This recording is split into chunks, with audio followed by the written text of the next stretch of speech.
TWN podcast.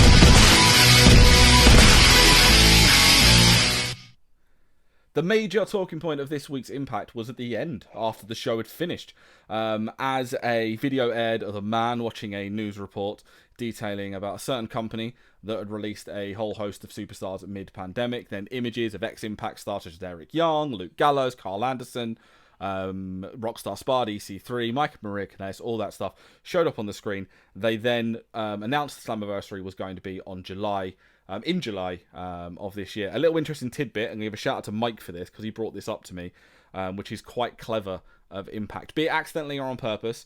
I want to give them a bit of credit for this.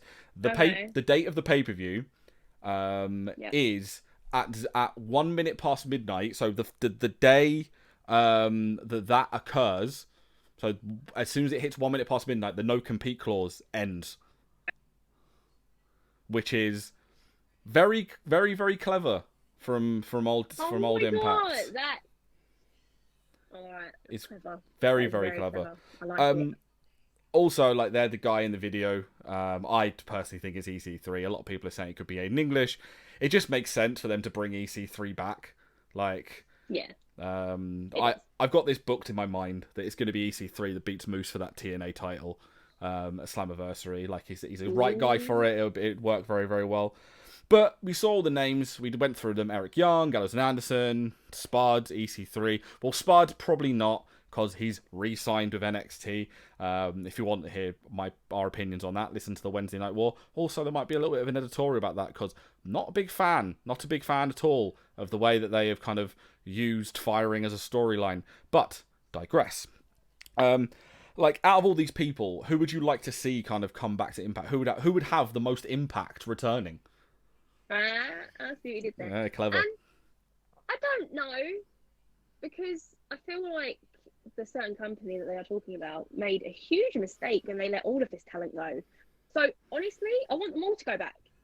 I literally want them all to just raid Impact or Slammiversary.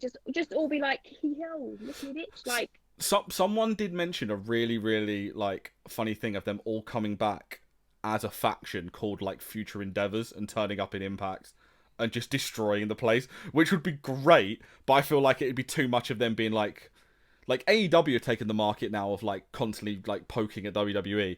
They could bring a few back. I reckon EC3 will come back. I'm pretty certain Gallows and Anderson will turn up, because it's probably the best place for them to wrestle until they wait for New Japan stuff to happen, even though Mike has explained this many, many times, the athlete ban from traveling to and from Japan has now been lifted, and there's a press conference announced on Tuesday, I think, and it looks like they're going to start reopening. New Japan are going to start doing shows again. So maybe Gallows and Anderson will go straight to New Japan, but it's very interesting. It's very, very interesting, like, seeing some of the names that come up there. EC3 is a dead cert for me. Eric Young, I wouldn't be shocked if he turned up. Eric Young and EC3 are kind of nailed on. Maybe Mike and Maria Kanellis, but then Maria's quite pregnant now. She had the baby. I was going to say she's pregnant, isn't she? Is she pregnant or she had the baby? She's pregnant again. Or she might be. I can't remember. I'll check. It'll be on their social media. Like, delete. You know what? I'm going to annoy Mike. So I'm doing this. Just underneath Mike while we're talking, can you just write whether Maria Kanellis is pregnant on the video? So on YouTube you can see it just come up on the screen. Mike and Maria Kanellis is pregnant or just had baby.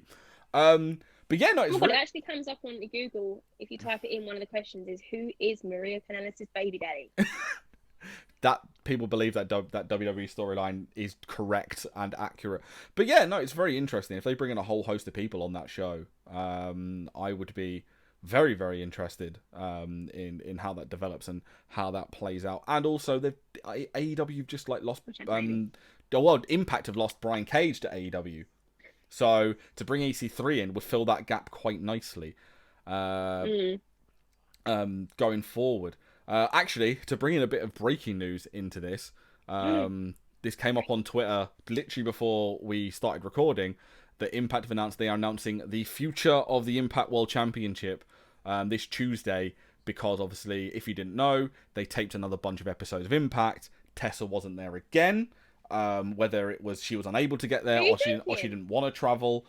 Tessa Blanchard wasn't there again, so it seems likely that they are going to strip her of the belt. Then again, it might be not travel. It might be because, and I've seen this online, she might be turning up in AEW in the next few weeks.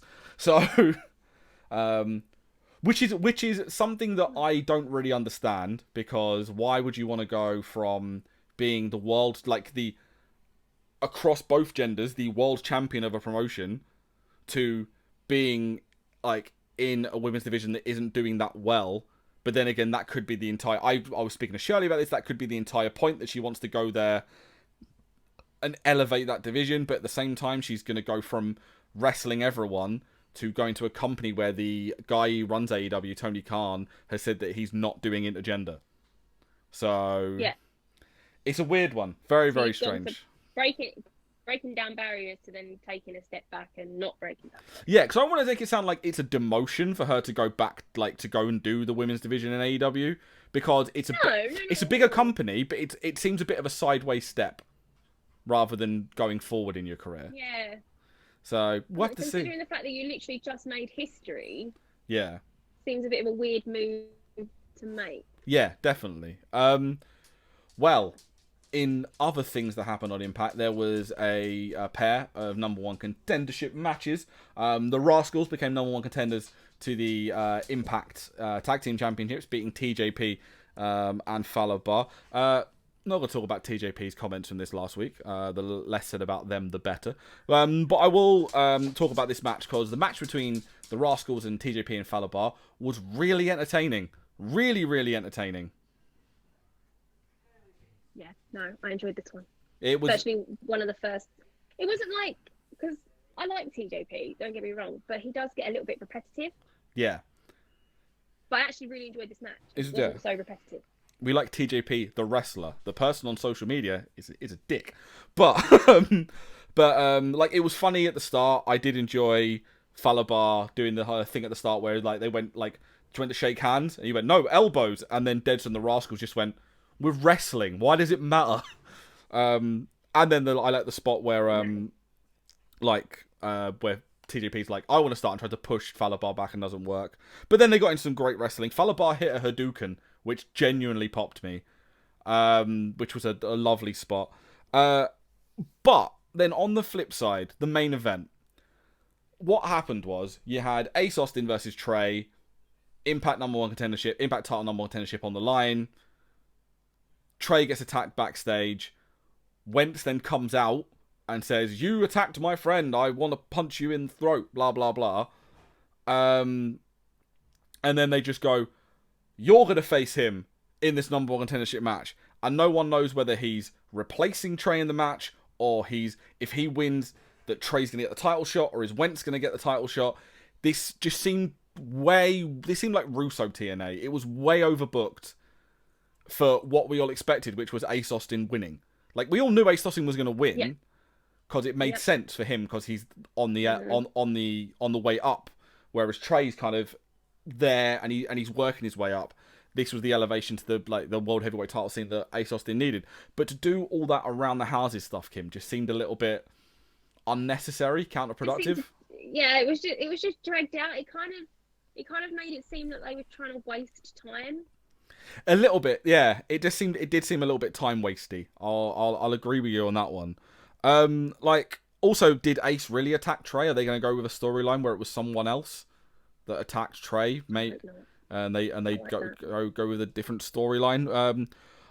I love that they are showing the Rascals as serious wrestlers. Like, they do some comedy bits, but they're showing them as when shit goes down, they are serious. And it worked with Wentz, and they're building the Rascals. They're finally. How many weeks did we say the Rascals deserve better because they weren't getting enough wins? So many.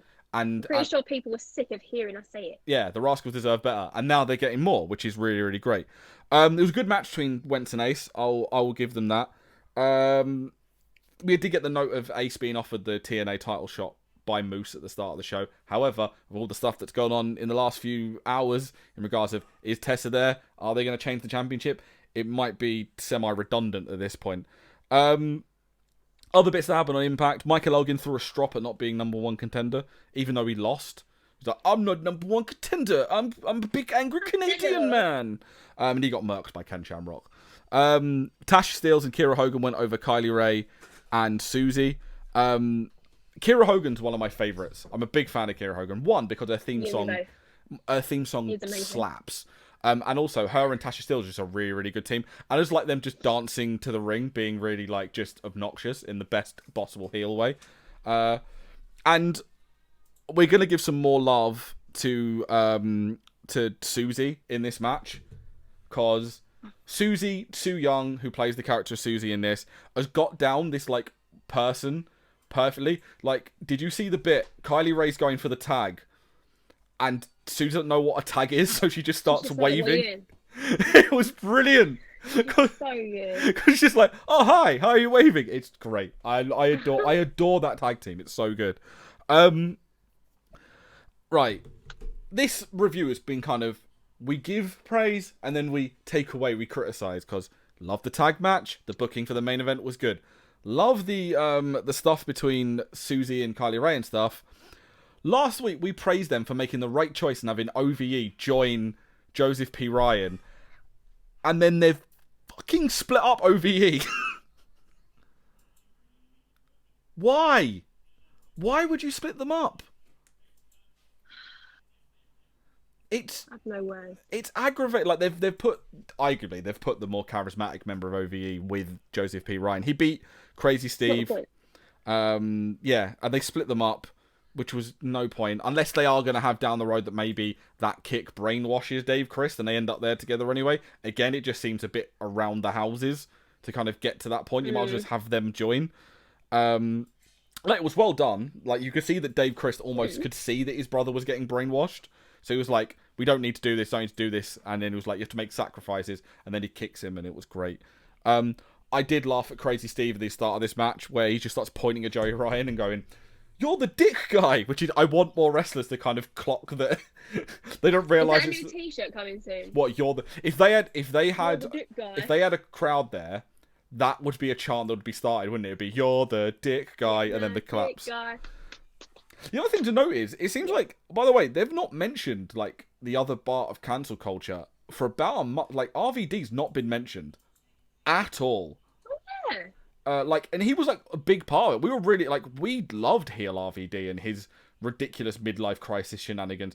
And they've literally not mentioned him. So I don't know whether he's done or they're just not mentioning him because he's not available. It's very, very strange. Maybe he can't travel? But he's in America, so I don't see why he wouldn't be able to. Is it he can't or he doesn't want to? That might be it. Maybe he's high risk, I don't know. Well, it's RVD, so he's many things. High is definitely one of them. So see what we did there. Rohit Raju, he went over Chase Stevens. Rhino gored him for a reason that we don't know. That's all I can really say. We did get locker room talk with Chris Bay, and he's still abusing the elderly with Johnny Swinger.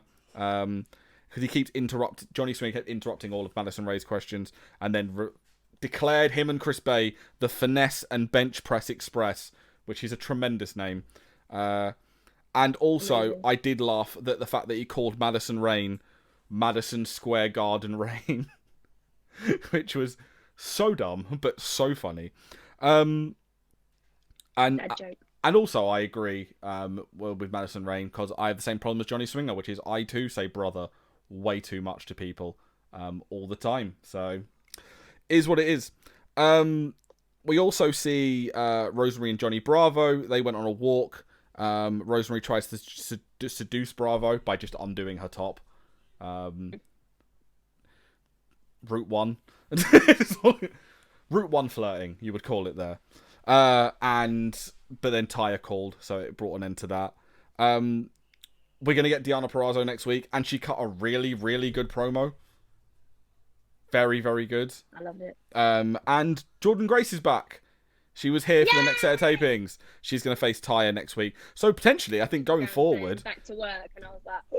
We're potentially going forward, we're going to get maybe Jordan Grace against Deonna Purrazzo for the belt, which would be a spicy meatball for all concerned. Yes, please.